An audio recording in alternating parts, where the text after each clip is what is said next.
Okay, well, thank you all for attending. This is the first in a series of seminars that the Council will sponsor. All the Council in general, the Council is a nonprofit organization here in Maryland. And our charge is that we're supporting the cannabis industry here in Maryland. Our goal is to bring credibility to the industry through implementation of public awareness campaigns like this one, sponsorship of rigorous scientific study as well. So there's clear need for the development and option of uniform, reproducible pharmaceutical process here in the state, and first in a series of seminars that is meant to start the discussion amongst industry stakeholders. So I've asked and was gracious enough to join in. Joseph is the president of Apex Supercritical, an Ohio-based manufacturing company of subcritical, supercritical CO2 systems focused. Their experience has been focused on botanical oils. It has been manufactured since 2010, rather, and an interesting patented technology that they'll share a little bit with us. Apex has installs here in the U.S., and I will tell you from my own personal experience, I was really impressed with technical support in the organization. This team knows this industry very well, so we're grateful for Andy to spend some time with us. So something else we're very proud of, Andy's also a U.S. Navy veteran, and we're grateful for his service and, again, participation today. So, and thank you for joining today, and it's off the presentation to you. And there'll be some questions afterward, and then we'll finish up within an hour or so. Thanks, Andy. Paul, very appreciate the opportunity to participate. You guys hear me okay? Just want to make sure everything's working properly. Clear. Okay, great. Then I'm sharing my screen as well, so if I could just get a quick confirmation that everybody can see screen here. The screen is clear. If you're on the call and you don't have it set to full screen, it's always better to set it to full screen. Okay, great. And one last question that's a little more technical in nature here. Can you guys see my mouse moving around on the screen? 10 point with the mouse. I want to make sure you guys can see what I'm pointing at. The mouse. Perfect. All right, great. Okay, so I'm going to go over I call it an extraction 101 kind of presentation. I call it methods and devices used to create cannabis concentrates. And the word rate can be referred to sometimes as extraction or extractions, but the probably the more technical term would be concentrate. And so some of the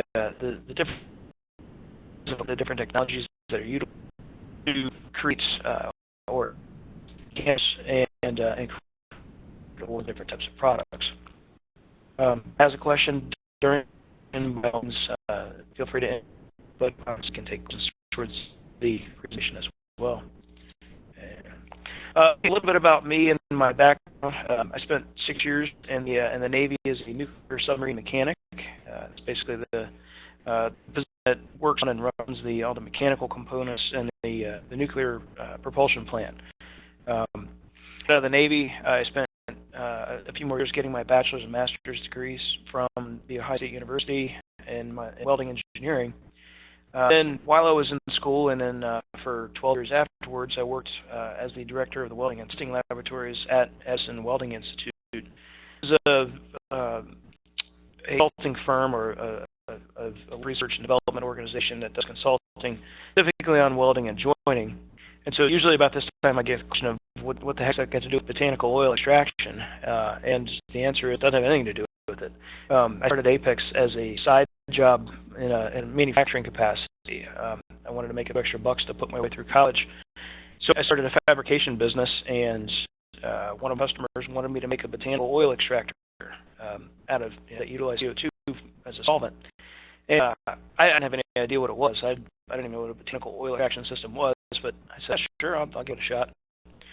So, I built that system, and then many more after that. Apex was a side job for me for about 10 or 11 years until 2012, when we decided to make the leap. And if I go to the slide here. Yeah, so from 2001 until about 2009, 2012, it was a side job. Somewhere around 2009, the medical cannabis industry really started to discover CO2 extraction, and we'll talk a little bit about what it is in a couple of slides here. But in 2012, we made the leap, and decided to focus on Apex full-time, quit my job, and at the same time, we also introduced our patented valve expansion technology, which is a decompression mechanism that doesn't have any clogging issues.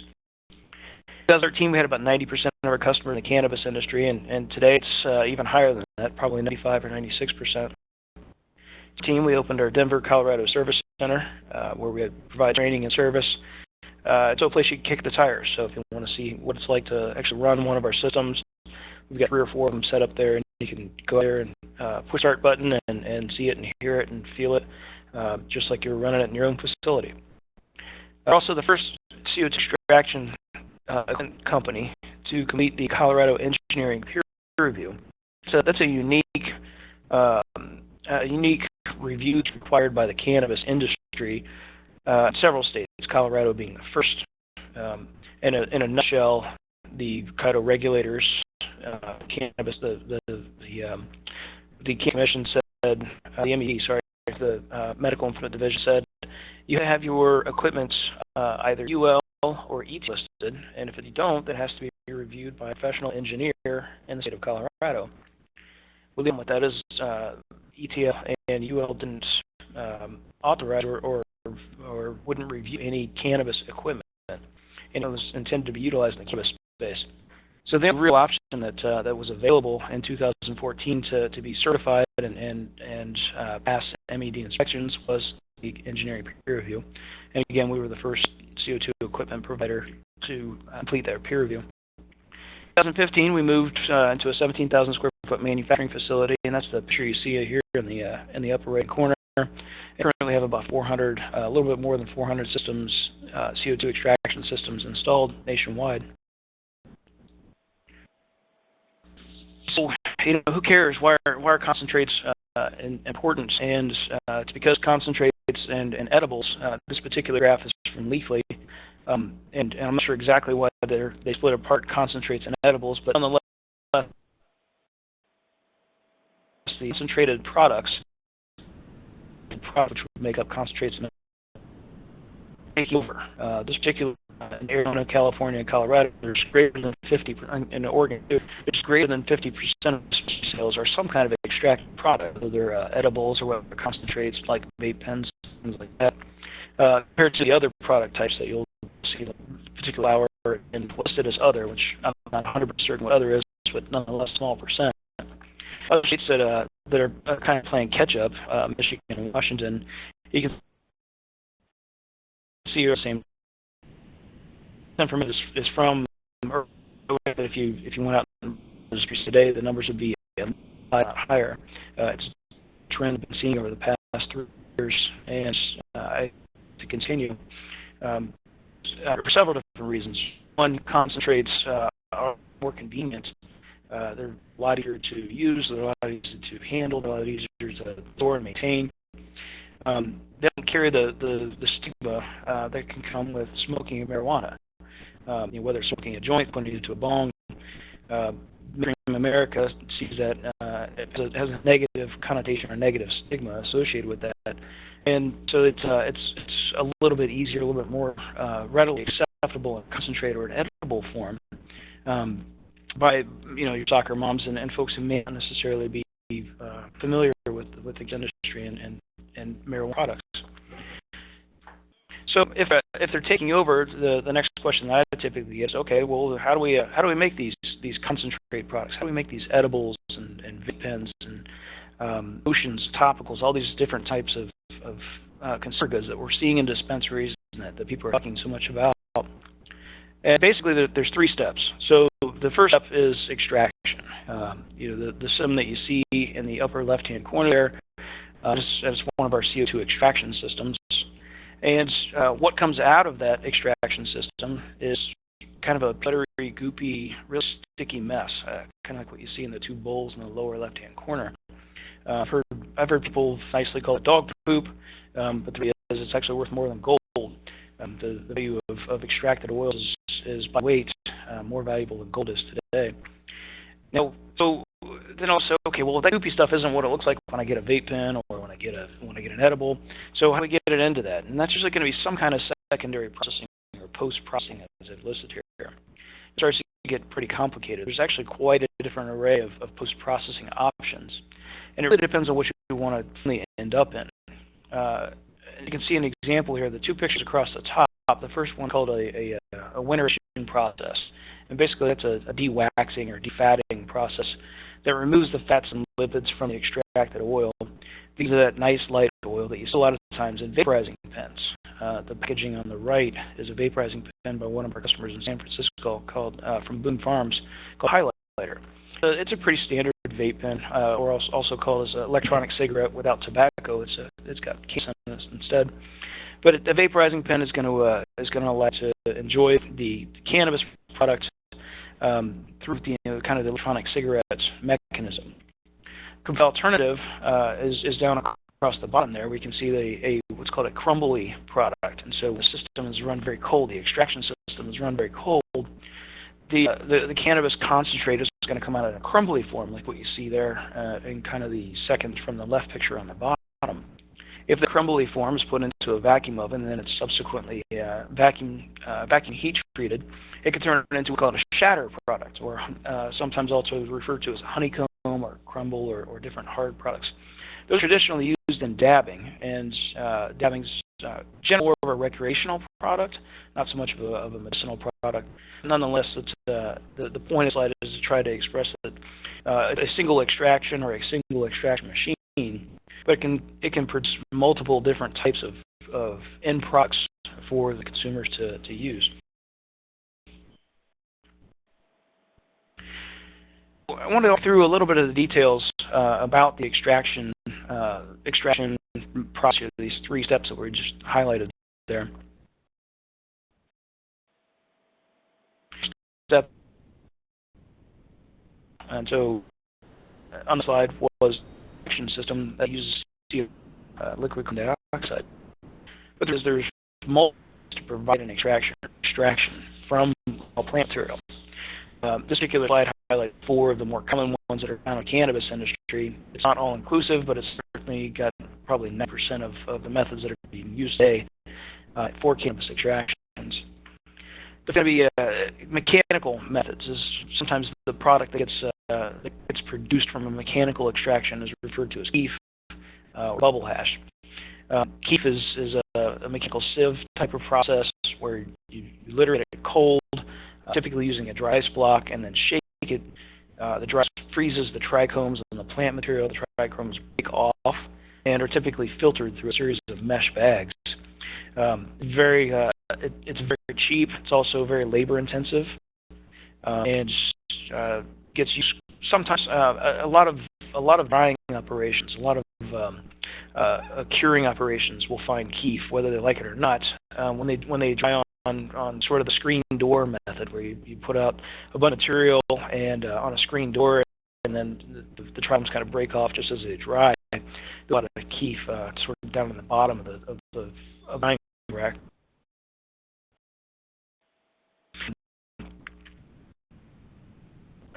Instead of water, ice from water. The same exact mechanism happens. The ice, water, and material comes on there, and then the ice cubes themselves, through some mechanical agitation, will break the trichomes off, and that water is then subsequently filtered to strain out all those trichomes.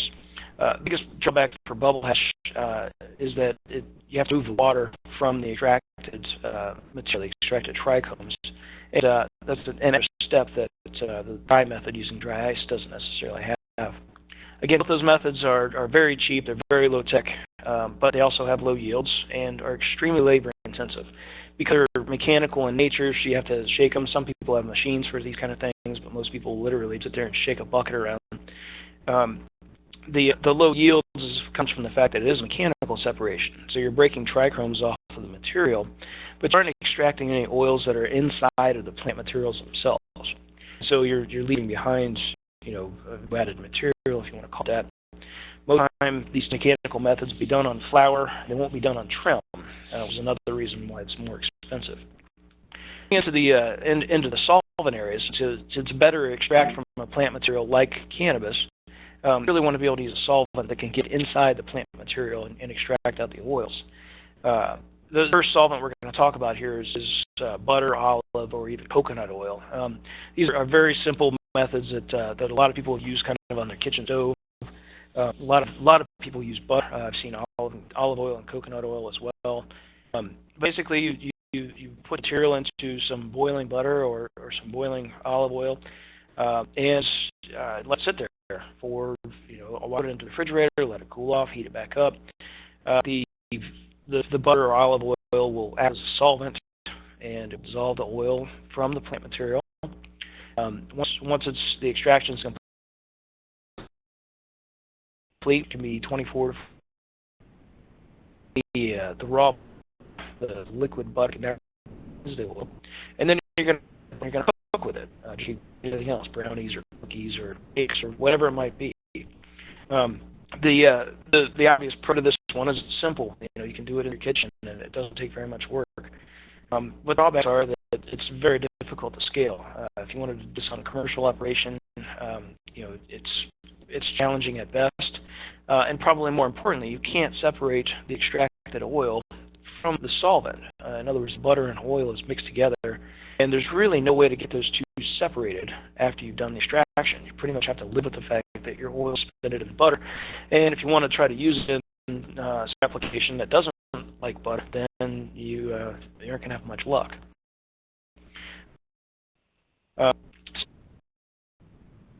Common that get used. Obviously, you do get yeast. And again, very difficult. The last solvent extract, 1-phenol and hydrocarbon, CO2, are methods, more scale methods. That can still be done in a kitchen or in a house. Most of the time, you get ethanol extraction. Certainly in the processing industry, you're going to see ethanol extractions done on a massive scale, thousands of gallons at a time. And so these are generally reserved for more high volume, high production applications. And ethanol extraction is very, very similar to butter from the standpoint that you can use alcohol. I've seen people use grain alcohol or even vodka for that matter. You put your material, your raw plant material, into a container with ethanol in it, and a little bit of heat helps ethanol or alcohol act like a solvent, dissolve the oil out of the plant material. But you'll filter out the raw plant material from the ethanol and subsequently then boil off or distill off the ethanol or alcohol from the extracted oil, and that's an advantage over the butter method, and the fact that you can actually separate the extracted oil from the solvent using an ethanol process. One of the biggest drawbacks to ethanol is it tends to bring out a lot of chlorophyll, so you tend to get very, very dark extractions. A lot of times they're almost black in color. Ethanol extractions are referred to sometimes as Rick Simpson oil, and also very similar to a tincture, the final product called a tincture, which is a 4 to 5% alcohol mixture. Hydrocarbons I put into the same category as ethanol because they work very similarly. Hydrocarbons, obviously, the obvious drawback of that they're explosive in nature. Ethanol is flammable, but it's not nearly as flammable as butane or propane. Hydrocarbons like butane or propane are used in a very similar method. The fact that they tend to have low boiling temperatures than ethanol, they're used typically in a closed vessel, and a lot of times it's referred to as a closed loop system. So one kind of digression here: butane and propane get a bad rap from the standpoint that the process is called open blasting. We're going to take a butane canister, buy it at the gas station, same butane you would use to recharge a lighter, and they'll take that butane and literally it's called blasting it through a pipe. And take a glass tube, pack it full of plant material, put a P-filter or a screen on the end of it, and then literally just push or force the butane through the other end of it through a little hole. And the butane goes through, extracts the oil from the plant material, and then the oil and butane or propane will coat into usually some kind of a glass dish or something on the other end. Very, very fast process. The extraction happens fast. Butane is a very powerful solvent.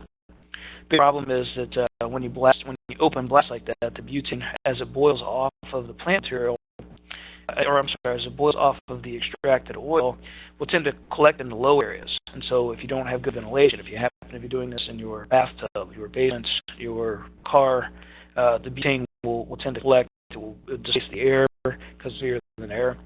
And if it hits a spark or an ignition point, it's going to have an explosion. And if you Google butane explosion, you'll see about one of those a day. And there's been very serious crackdowns. People have been killed. And that's when you get yourself in trouble, or have the operator himself get him in trouble. But usually what happens is the neighbors or the people upstairs or downstairs to be the victims of the type of blasting. And so we're talking about these different extraction methods here. I want to point that while butane and propane they do have pros and cons. I would never recommend anyone do open blasting using a butane or a propane, as these are extremely dangerous and can get a lot of people hurt or killed. So the butane propane processes that I'm referring to here are closed loop processes, and particularly closed loop processes in a facility that's prepared for and can handle the explosive nature of it. Basically, they have to be in an explosion-proof room. What that means is the fixtures, the lights, the light switches, the plugs, all those different electrical components in the room have to be explosion-proof, which are very, very expensive. It can be done. It can be done. It is done a lot in more higher production environments in Washington, Colorado, California. It can be done safely, but the cost of the facility makes butane and propane extractions a con. The positive side of a hydrocarbon extraction, even ethanol extraction, is the equipment cost is low. And so if we start to compare and contrast butane, propane, and ethanol to CO2, the equipment cost of ethanol and butane propane is significantly lower. They operate at much lower pressures, and therefore don't have the pressure containing requirements that a carbon dioxide system is going to have. As an example, butane typically operates somewhere around 50 to 75 psi, and propane will operate somewhere around 200 psi. Whereas CO2 tends to operate somewhere between 900 and 5,000 psi. So the equipment requirements of CO2 extraction systems tend to be much more costly, just because of the fact it has to retain that much pressure behind it. Unlike the butanes and propanes and ethanols, CO2 is at room temperature. We've all had a beer, not long enough, but eventually goes flat. That was initially injected, the beer really works out of there and becomes flat. You can see the bubbles. The same thing happens in the extraction process. When you have CO2 extraction, at the end of the extraction, you take the oil out of the material. Some will still have bubbles in it. Most of the time, it doesn't. Basically, CO2 is all outcast itself, and what you're left with is a pure extraction. Whereas ethanol, butane, propane, they have the requirement of being degassed or distilled off. Ethanol has to have distillation process. Propane, while they've got lower boiling points, they're not nearly as low as CO2, and so therefore there typically has to be a degassing process, or what's called a purging process, where you actually to purge the residual solvents out of the extracted oil. So that's a con for butanes and propanes. That's a pro CO2. But the higher equipment cost of CO2 can scare away a lot of people. There's also drawback that CO2 can have slower extraction times. One of the things that makes CO2 unique is the fact that it's selective, and so it can have a ability to change its solvency power by changing temperature and pressure. If you run CO2 at a lower temperature, lower pressure, it tends to give you a very nice extract. The the oil is very light in color. It doesn't have a lot of waxes, and so it looks very nice. However, the drawback is it's done with a slower extraction process or a slower extraction rate because of the fact that the CO2 is a less powerful solvent at the lower temperatures and pressures. So, one of the ways higher temperature, higher pressure come in, higher makes for much faster extraction, much more competitive with butane and propane, but unfortunately it brings with it more waxes, more resins, and so that's where secondary processing comes in.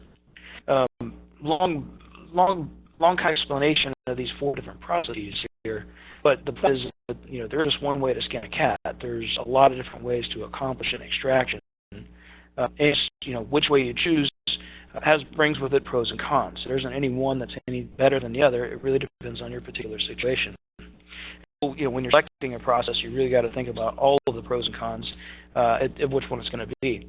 One area that I didn't mention here is legal. There are some states that have outlawed butanes and propanes and or are in the process of outlawing butanes and propanes because of the explosive nature. There's states that have embraced them and say, hey, you know what, it's okay. We're going to allow it, but you have to do it correctly. You have to have the facility costs, things like that. CO2 hasn't had nearly the legal problems of that, but it does have some misperceptions about its safety, particularly around pressure area. And so, I guess what I would offer, should anybody have any problems with regulators, building inspectors, or anything like that, I'd encourage them to reach out and get maybe a better explanation from somebody who's had experience in this area if you're running into those kind of issues. So, as a couple of examples, I've talked a little bit about CO2 and the selectivity. A couple of examples of what end products can look like right out of the machine. The subcritical or the low temperature, low pressure extraction we talked about before create a nice light oil, also preserves a lot of terpenes, but it tends to be temperature pressure, and it's maybe even 1,000 psi, some 100 and 110 degrees Fahrenheit. Tends to give a much extraction, but gives a much waxier product, as you can see in the picture in the upper right-hand corner. A lot of waxes in that particular section there. Usually waxes aren't really desirable in the product area. There's some kind of post-processing required. And you should ask yourself, what do you want to do? What's your end product? Before you're going to go and figure out what kind of secondary process you want to do, and to some degree, even what kind of extraction you want to do. The typical products that we see used in the cannabis industry are vape pens, which are electronic-type cigarettes. Those do not like plant fats, plant waxes, and they typically need to be separated out. Fats, basically what they'll do is they'll clog up the vape pen. Electronic cigarettes or vape resin have a wick area fast enough. If not fast enough, what can happen won't be able to turn, and you'll get a hit on it. You won't be able to get the material down fast. So most will remove the fats and wax use a process called winterization. There's a couple ways to do it, but the winterization is the most popular, and we'll cover that in a few minutes. In addition, some people will actually dilute. They'll use protein glycol or vegetable glycol to cut or reduce the viscosity of the material that's going to go into these vape pens in order to get them to flow into the wicks. In general, there's probably 150 different kind of vape pens out there, but in general, the smaller diameter vape pens tend to be more prone to clogging, more prone to getting affected by fats and waxes than what would be the larger diameter vape pens that are typically refillable as well. See in the industry today. Products are going to be the next product type. Usually they can be referred to shatter, crumble, honeycomb wax. Almost all dabbing products are going to be complete with a vacuum oven. It doesn't matter if it was a CO2 extraction or a butane extraction or a propane extraction or even alcohol extraction. It's about all the dabbing products can be made from any one of those extraction types, but all done in some kind of vacuum oven. Products don't necessarily have got to very, very popular product, continue to become more and more popular as time. One of the things to keep in mind about an edible, products is you have to think about heat. Heat is the enemy of cannabis. And heat causes loss of terpenes or loss of flavor. Heat also causes the decarboxylation process. We need to activate the material, but then it can also cause the activated material to become unactivated again and completely destroy it. So really have to think about heat. And I'll give you an example here. Let's compare chocolate to making a chocolate product to making a cake. If you want to have an infused product that is chocolate material, chocolate generally in the chocolate making process is low temperature. And so since it's going to be consumed, it has to be activated. And what that means, sometimes referred to as decarboxylated. What it means is that the THC that lives in the cannabis plant material is usually in an acid form. It's called THCA. And acid form is non-psychoactive. Maybe some benefits for the acid form, but for the most part, most people want to have the THC in a psychoactive or an activated process. And that's done through heat. It's a temperature relationship. If you expose the material to a very high temperature, 1,000 degrees, for a couple of seconds, it will activate it. And that's why most people will smoke cannabis in order to be able to get the effect. Also, if you expose it to a lower heat, 200 to 250 degrees Fahrenheit for, say, 30 minutes or maybe 45 minutes, you can also cause the same activation. And you're going to want to do if you're making a chocolate. You're going to take the extracted oil, which is not activated. You need to activate it. You're going to need to expose it to heat for about 30 minutes. Then you take that oil and you're going to mix it back in with your chocolate. It's actually a good thing because remember when we activate it, when we heat material, we lose our terpenes, we lose our flavor potential. That's good for a chocolate. You don't want flavor in a chocolate because it's going to throw it off. You just want to have the activated THC. Right? Now, alternatively, if you're baking a cake, you don't want to do this. You don't want to go through the activation process prior to putting your extracted oil into the cake because the cake gets baked itself. Right? And so if the extracted oil gets exposed to heat twice, what you can actually do is deactivate it or turn the THC into CBN, right? Effectively making it completely worthless. So it's important when talking about edibles that you understand heat and understand the effect of heat on cannabis material and what it can do. And you have to pre-plan according to what kind of end product you're going to do. An area that follows the same lines, but you don't need it, is going to be what I call infused products. These are a lot of times referred to as topicals or lotions. It also be spaghetti sauce or anything else crazy like that, but generally they tend to be more topicals and lotions and things like that. They have the same thing. They need to be activated prior to being infused. And depending on whether or not you want the stuff to smell like cannabis or not, that's really going to determine how your activation goes and what you do with your terpenes. So it starts to get much more complex and much more specific depending on your product. But generally in the category there, heat management is going to determine what kind of post-processing you're going to do. Product categories that are typically being used in the cannabis industry are going to be capsules, transdermal patches, tinctures. There's a whole slew of other things in the area. Each one of them has their own kind of unique processing or secondary processing requirements depending on what they want to be. Tinctures tend to be more of a 4 or 5% alcohol, much like a vanilla extract. Transdermal patches are becoming very popular and have some proprietary methods on how to do the secondary processing to put them into gel form so that they have slow absorption through your skin. And then capsules tend to be, I've seen a lot of capsules used that basically take vape pen oil that's been activated. Again, it's not going to see any heat, so you have to activate it prior to putting it into the capsule. But activated vape pen oil that then just gets literally put into a two-piece plastic capsule. A couple of companies introduced a gel very similar to a omega-3 vitamin or that you would see. Those machines tend to be much more expensive, so I haven't seen too many of them out there. But that's definitely a trend in the industry, is getting away from the two-piece, old-style Tylenol-type capsule to a more jab or omega-3 fish oils type.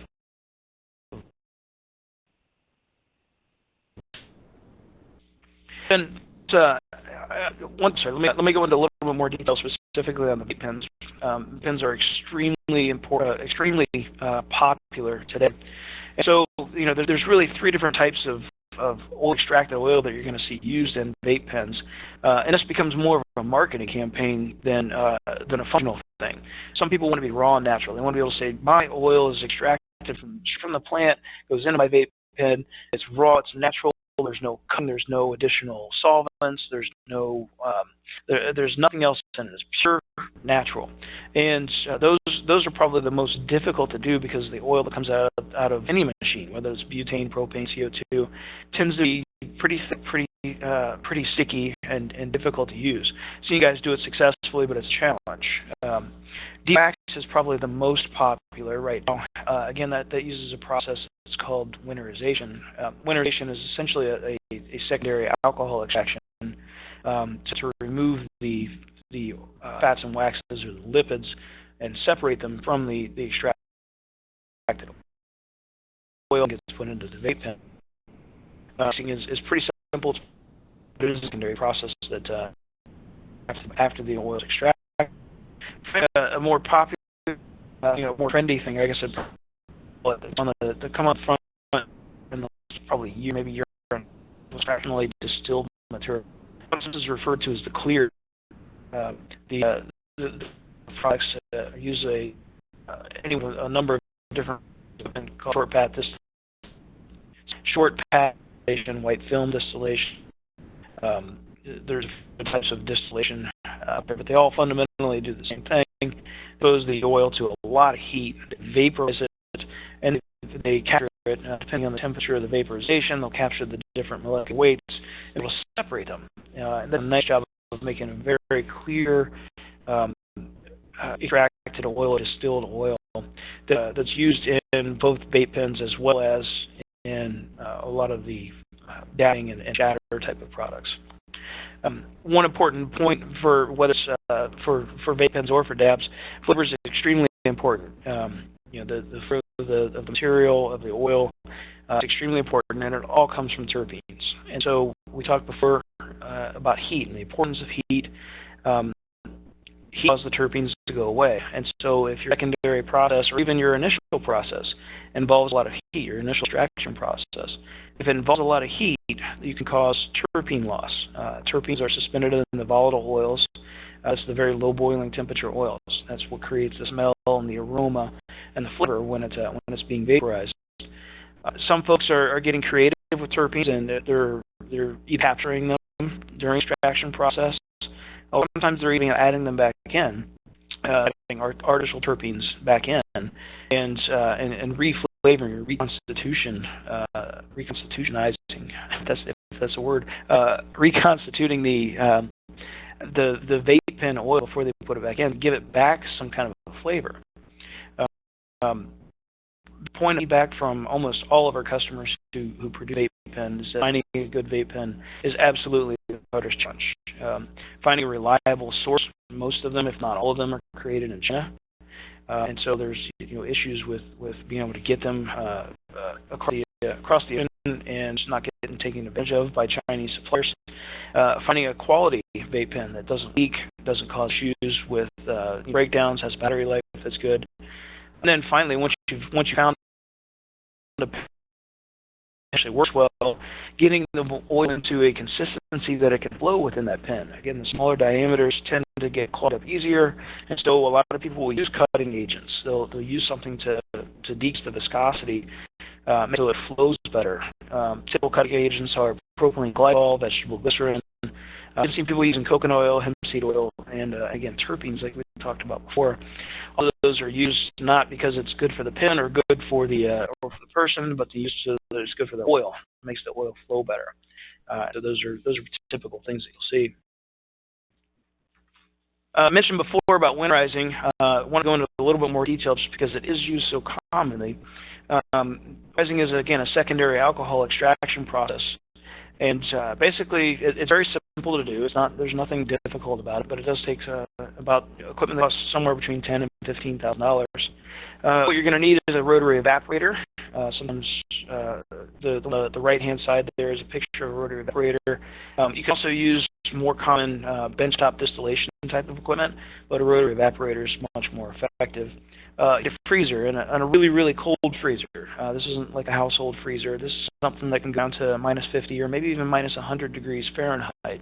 The colder the better. The cold causes separation. If you look in the picture in the lower left-hand corner, you can see the separated waxes and fats down on the bottom, and oil and alcohol suspended up on the top.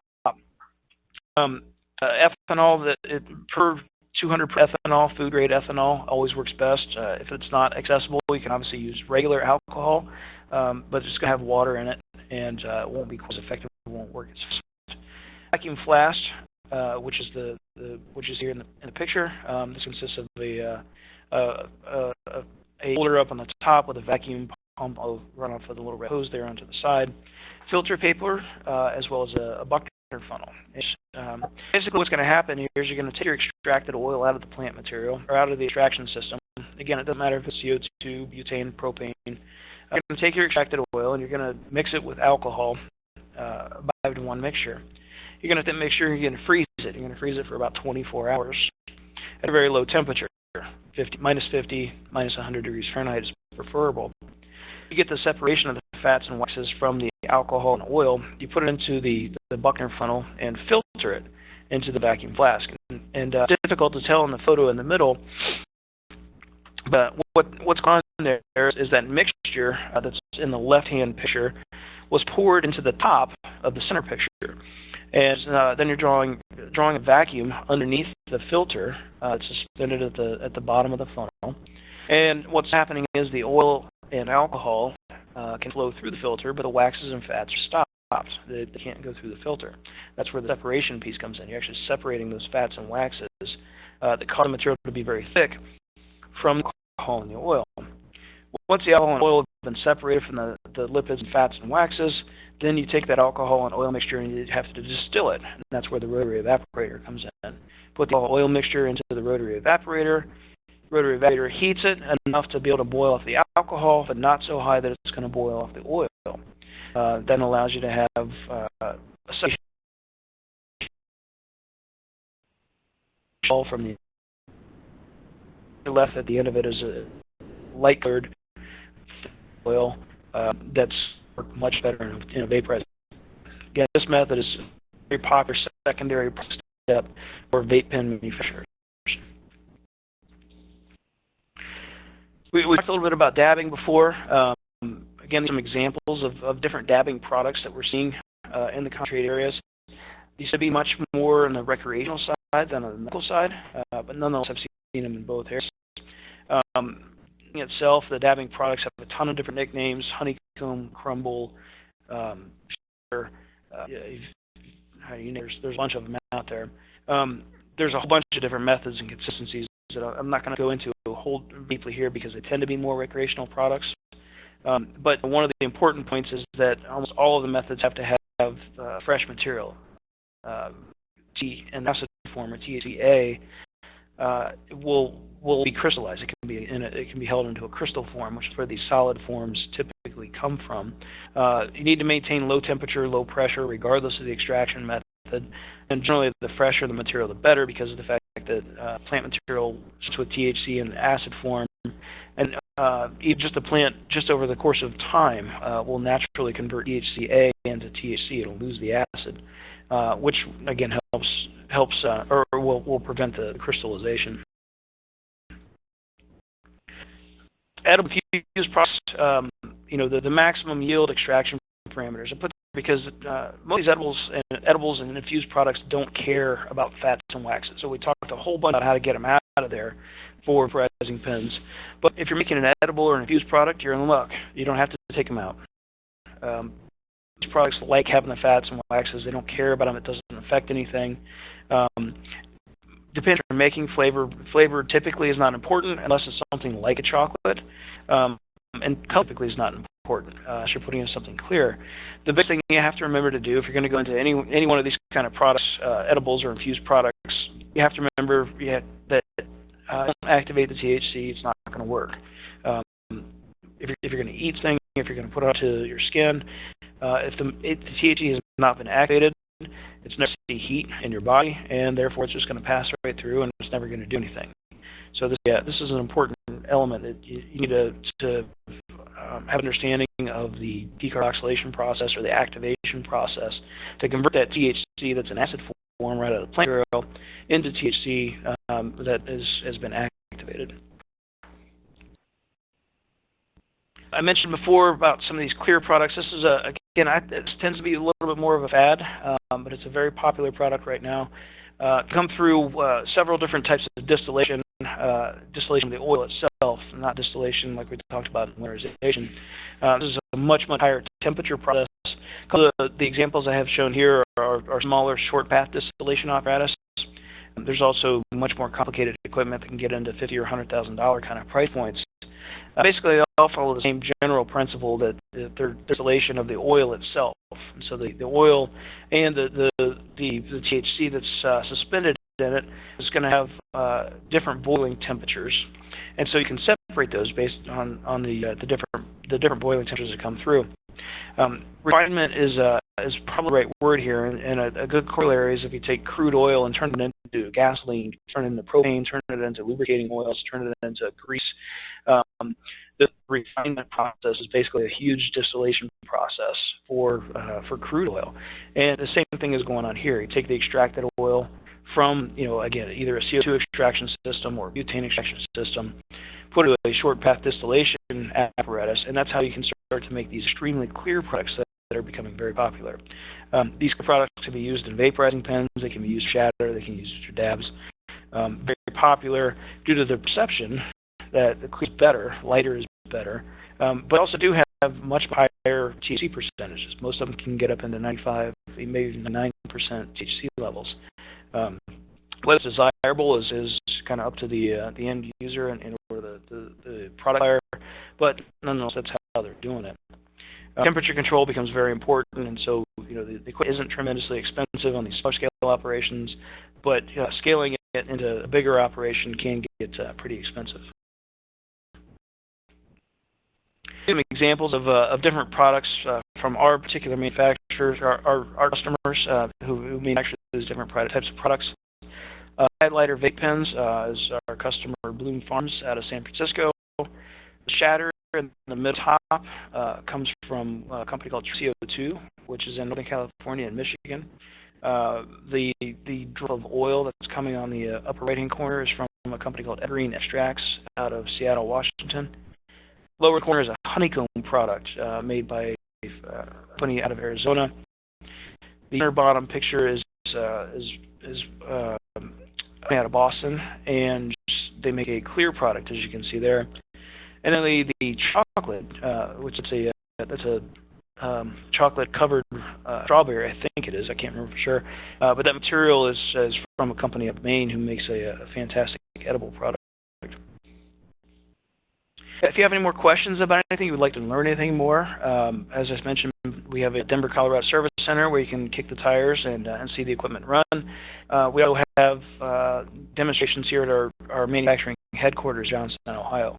So if you're interested in getting more information or would like to see one of these pieces of equipment in action, by all means, reach out on our website, apexcritical.com/events, and it's got all the information that you need about it, as well as a place to sign up and do an RSVP. So that's the end of my presentation. If there are any questions, I'll be happy to take them. Thank you. It was an excellent summary of botanical extraction methods. We're certainly grateful for that. A question, but I'm hoping we have some from the rest of the audience. Any questions they'd like to get on? To get the ball started. I'm a traditional natural products chemist, and my experience from some years ago was mostly with extractions, essentially distillation systems. Now, in Maryland, the legislature has restricted us to some version of closed-loop systems. So there's a piece of gear out there that one could use ethanol, because I'm again traditional. I'm looking at the ideas of having a sort of holistic approach to this, a whole product extract. What are your thoughts on that? Yeah, so I don't know that ethanol's. I know you're going to find a quote-unquote closed-loop ethanol system. Right. Ethanol extractions are pretty simple from the standpoint you soak the material in ethanol and then you distill it off. I would suspect you could close the loop permission, I suppose, would be utilizing a rotary evaporator as opposed to just literally boiling off the alcohol on a stovetop. That's where people get themselves in trouble. Right. So I don't know that the extraction process necessarily would have to be a closed loop, but I think the distillation piece of it is where they expect to see the closed loop. Okay. So what are you saying in the industry? There's sort of two schools of thought from what I can tell. One is the natural products one, when you're extracting out all of the components, the cannabinoids and terpene, whatever percentages nature offers. There's another school of thought which over-engineers the product, where they're done and then there's isolation of each component and then they're re-engineered, put back together in some fashion that has purported medicinal benefits. What are your thoughts on that, and what are you seeing in the industry? I see them both, and unfortunately, what I'm not seeing is a lot of science to back any of it up. The entourage effect is, it's interesting, and it has a lot of merits as to whether or not it's effective, useful, more effective than just the individual compounds. Unfortunately, I just don't know that anybody's going to know the answer until we get cannabis rescheduled and start doing a lot of clinical studies. Exactly. And it's just pure speculation, and personally, I don't think any of them are bad for you. I don't think anybody's going to have any major repercussions from separations. It's just the question is, are they really getting the best benefit or not? Only time's going to tell.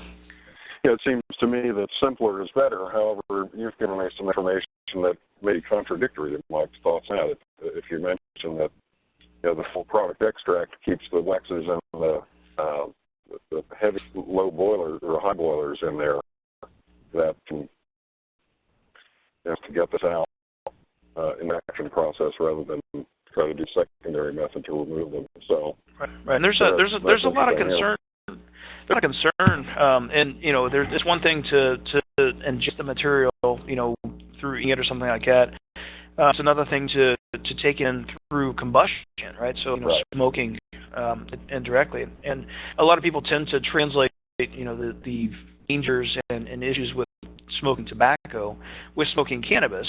And it's interesting. Dr. Sue Sisley's study on treatment intolerance or treatment tolerance, PTSD in veterans. She's had sponsored through the FDA.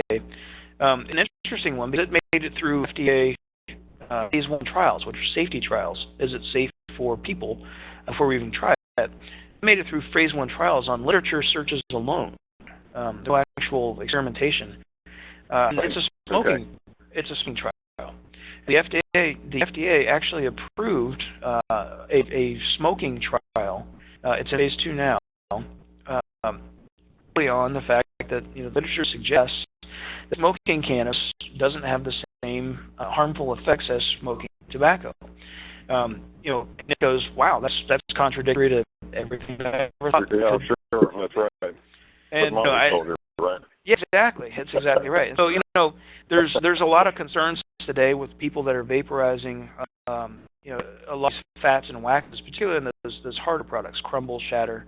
They've got a lot of the waxes, fats in them still, and there's some concerns, about some lung issues with vaporizing all of those waxes that are in there. It tends to be what makes you cough and hack and stuff. Even though you're not smoking, you still cough and hack, and it tends to be a lot of those waxier products. Are they bad for you? Do they have long-term health effects that that could there? I don't know, and I'm going to know until somebody starts doing some clinical studies. Well, that actually is a good lead-in for me. One of the goals of the Cannabis Council here in Maryland is that we are in early stages of working out some research relationships with a number of sponsored institutions of higher learning, pharmacy schools, and the like on development for everything from horticulture to chemical processing, pharmaceutical formulation, as well as a fairly well-defined efficacy study as well. So that's one thing that I'm trying to sort of guide is both a consensus in the industry on how we go about doing things, but to fund some of this more creative research, since there just has been none in the past. Well, anyway, are there any more questions? I've sort of taken the 10 minutes here that we had. So, do you want to chime in?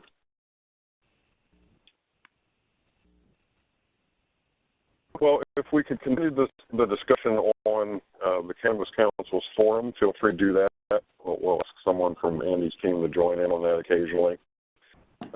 Just to end the discussion here, Andy, thank you. I'm grateful for your, it was very enlightening for me, and I'm sure the others that are online and listening. And I wanted to let everyone know that we've been doing one of the discussions at least every other week here until our industry gets moving here in Maryland, and then we'll accelerate how often we do them. Looking for some volunteers to help me move forward with this effort, technical writers, subject matter experts, that sort of thing. So if anyone's interested, feel free to contact me directly. And with that, if no one else, there's nothing else. And thank you for joining in, and hopefully we'll see you again in 2 weeks. One thing to say, well, have probably already registered for the Cannabis Council Bulletin Board when you signed up.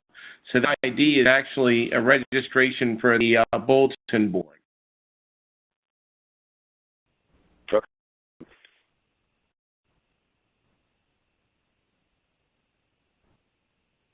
We get cut off, Dan?